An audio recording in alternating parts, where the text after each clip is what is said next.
अस्सलाम वालेकुम। Ali Baba food secret ਦੇ ਵਿੱਚ ਤੁਹਾਨੂੰ ਖੁਸ਼ ਆਮਦੀਦ ਕਹਿੰਦੇ। ਅੱਜ ਅਸੀਂ ਤੁਹਾਡੇ ਵਾਸਤੇ ਇੱਕ ਨਵੀਂ ਰੈਸਪੀ ਲੈ ਕੇ ਹਾਜ਼ਰ ਹੋਏ ਹਾਂ, ਜਿਹਦੇ ਵਿੱਚ ਅਸੀਂ ਬਣਾਉਣ ਲੱਗੇ ਹਾਂ ਚਿਕਨ ਕੜਾਈ।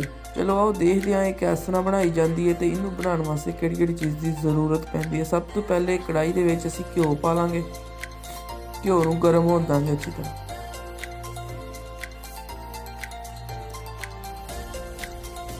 ਉਸ ਤੋਂ ਬਾਅਦ ਅਸੀਂ ਵਿੱਚ ਗਰਮ ਮਸਾਲਾ ਪਾ ਲਾਂਗੇ,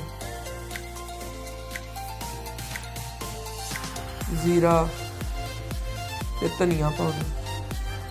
फिर असी प्याज पा लांगे,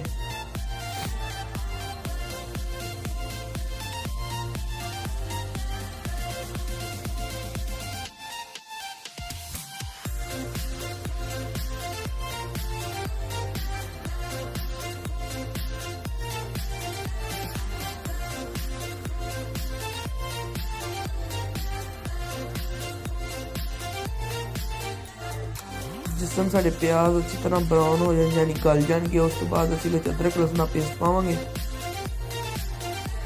फिर असी सब्ज मिर्चां ऐड करांगे कुटियां हुई।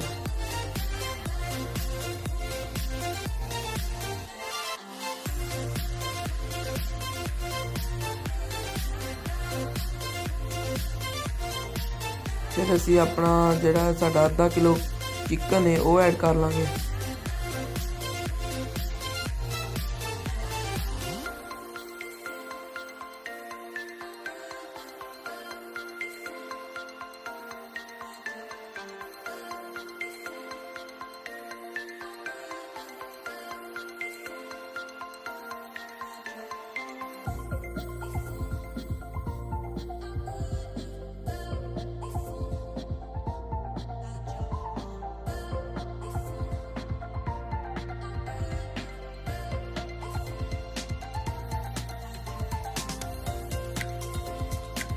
उस तो बाद नमक ऐड कर लांगे।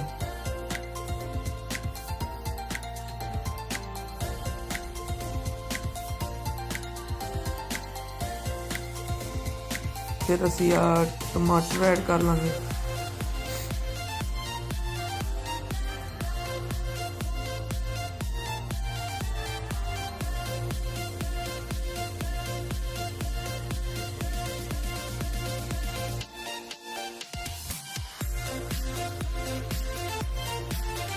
साबत हरिया मिर्चां ऐड कर लांगे असीं।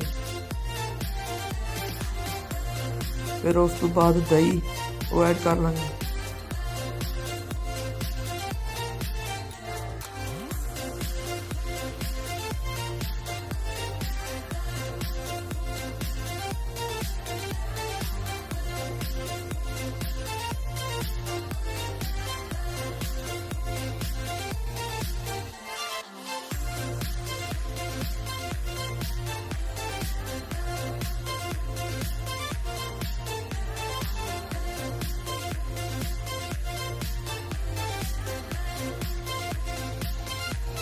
बस साडा हुण चिकन कढ़ाई तैयार हो गई है।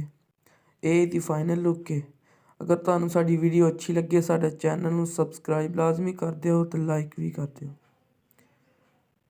शुक्रिया। Watching to Ali Baba food secret.